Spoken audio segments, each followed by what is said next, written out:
Assalamualaikum warahmatullahi wabarakatuh. Iya, selamat pagi Bapak Ibu. Tadi sudah dengar kabarnya ya, hari ini alhamdulillah sehat semuanya ya. Ini naik tangga tadi aman nggak? Aman. Suhunya? Aman. Nafasnya? Alhamdulillah. Ini yang pakai masker yang tidak pilek ya? Ya, ini lagi perubahan musim ya. Panas, terus dingin, udaranya kering. Ya, jadi yang paling sering itu batuk, terus ini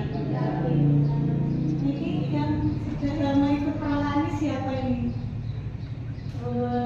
Setahun, 2 tahun? 3 tahun. 3 tahun. Gimana Pak? Ada perubahan nggak dari pertama kali ikut peralani sampai sekarang? Ada. Gula darahnya kemarin juga ketemu ya. Tahun lalu kayaknya saya ngisi sekali apa 2 lagi. Siapa itu? Sudah ada perubahan gula darahnya. Ini ada yang selain mengkonsumsi rutin obat gula darah, ada yang minum obat hipertensi juga. Ada beberapa ada ya, tadi saya lihat juga ada yang tensinya sudah normal. Ada yang terasa di ujung-ujung jarinya itu kayak kesemutan. Ada ya, itu berarti masih harus ada. Tidak apa ya, kita semua berupaya supaya sehat. Nah, terus selama minum obat gula ini di dalam mulutnya ada keluhan nggak?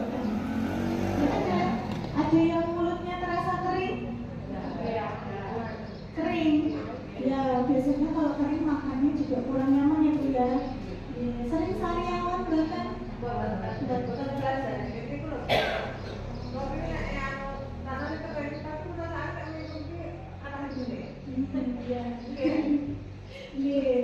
Itu biasa memang kalau pada pasien yang rutin minum obat gula itu bisa menyebabkan mulutnya kering ya. Karena kan kalau tandanya pasien sakit gula Bang, sering buang air kecil, sering makan, sering apa lagi? Sering minum ya, sering rasa haus. Nah, kalau kita juga sering buang air kecil, itu otomatis tubuh juga kekurangan cairan. Jadi biasanya pada pasien penderita diabetes mellitus itu bibirnya yang paling sering adalah kering. Nah, ini biasanya kalau bibirnya kering, keluhan yang sering diikuti itu biasanya sering muncul sariawan. Jadi kalau udah di dalam mulut itu ada fungsinya ya, itu fungsinya kalau kita makan gigunya bersamaan itu bisa membersihkan gigi, jadi proses alami. Nah sekarang kalau ludahnya nggak ada, berarti kan cuma makanan, nah itu nggak bisa bersih, jadi biasanya sering terjadi penumpukan plak. Saya dengar plak gigi kayak sisa makanan itu. Jadi kalau kurang itu bisa menimbulkan. Nah jadinya gimana supaya air ludahnya ini banyak ribun?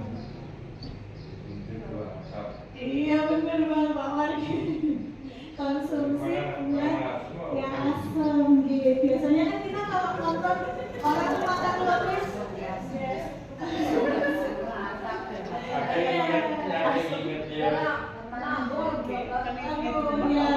hati-hati ya kalau yang punya penyakit lambung, jadi yang asam. Kenapa buah yang asam? Kenapa pakai buah yang asam? Iya, itu kadang kalau kita nonton ya teman kita ada yang melukis ya Bu, mangga mengkal gitu yang pakai garam, suapinya buat gitu. Wah jadi gimana Bu? Jadi itu salah satunya harus konsumsi buah yang asam. Tapi harus diperhatikan untuk yang punya asam lambung, nah ini harus Hati-hati, biasanya dikonsumsi habis makan. Ada yang suka makan buah yang sama gitu? Kalau Bu? Asam lemak suka. Oh, suka. Asam tidak suka. Ya. Nah, ini bisa dilihat ya, kalau yang sehat itu idealnya warnanya merah muda, tapi kalau ada apa ya kayak serat-seratnya itu kering bibirnya ya. Terus kalau di sudut bibirnya itu biasanya suka ada warna putih, nah itu kering biasanya.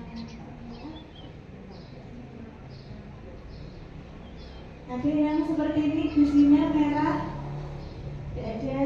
Nah itu akibat tadi pertamanya mulutnya kering, jadinya air itu tadi tidak bisa membersihkan secara alami ya. Nah ini kalau kita tidak sikatan, lama-lama giginya banyak. Biasanya di gusinya itu merah. Nah ini cirinya kalau sikatan di gusanya itu ada darahnya. Karena kalau kasih sikatan gusinya merah.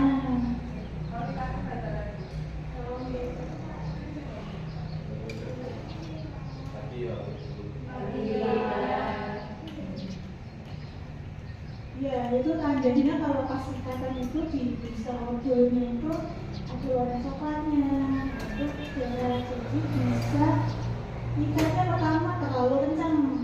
Ya, kalau ikatnya Bapak Ibu gimana? Naik turun apa?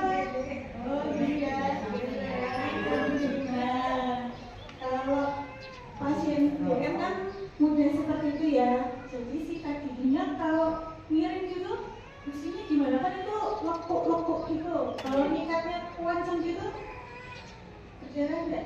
Berdarah. Kalau naik turun, iya bisa bikin luka juga. Jadi gerakannya jadi ikuti lekukannya itu kalau kita gerakannya muter, okay? Supaya tidak luka gusinya.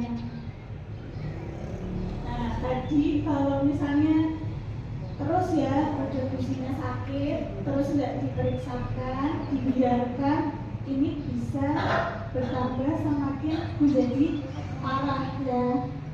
Gigi itu kan supaya kencang nempel di mulut itu kan ada yang megangin ya, ada yang nahan. Apa Bu? Ada gusi benar. Terus ada lagi tuh yang warna putih itu tulang. Jadi di dalam itu supaya gigi itu kuat, itu ada yang megangin, ada yang nahan, yaitu tulang sama gusi. Nah kalau gusinya turun, terus tulangnya juga turun, kira-kira masih megang nggak Bu itu? Enggak ya. Jadi biasanya kalau pasien betul. Biasanya kalau pasien DM ini keluhannya giginya datang ke poli gigi, ketemu saya, Dok, mau cabut gigi. Giginya kenapa Pak? Gigi enggak. Terus saya minta duduk, saya buka mulutnya, giginya bagus, enggak bolong, enggak terowak, giginya utuh, bagus ya. Tapi kok goyang? Ternyata yang goyang bukan cuma satu, sebelahnya goyang, sebelahnya lagi goyang. Kalau itu langsung saya minta cek ke Mbak Santi. Curiga kalau gula darahnya tinggi. Kalau seperti itu boleh dicabut enggak? Tidak boleh, ya betul. Kenapa bukan boleh dicabut? Pengaruh saraf. Jadi kalau pada pasien DM dicabut giginya itu proses penyembuhan lukanya lebih lama dibanding orang biasa yang biasa itu ya. Jadi kan kalau gigi habis dicabut itu ada kantongnya gitu ya Bu ya, bekas akarnya itu. Nah kalau pasiennya normal, gula darahnya normal, gusi itu bisa merapat sendiri 5-7 hari. Tapi kalau pasien punya gula darahnya tinggi, itu proses sembuhnya lama. Nah jadi kalau sembuhnya lama, masukkan makanan bisa kemasukan Bisa. Jadi itu bisa menyebabkan infeksi. Ya. Nah kalau seperti ini gimana kalau goyang dok? Gitu. Kontrol dulu gula darahnya. Gitu. Jadi tindakan gigi itu tidak boleh dilakukan kalau gula darahnya masih tinggi. Biasanya nanti konsul dulu sama Pak Dokter. Dok ini mau cabut gigi. Biasanya nanti harus minum obat dulu ya.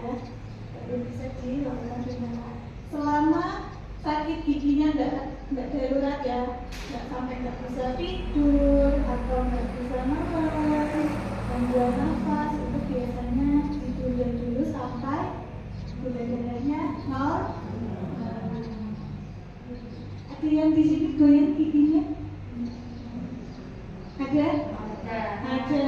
Itu ampun di ogah-ogah ya. Itu nggak apa-apa.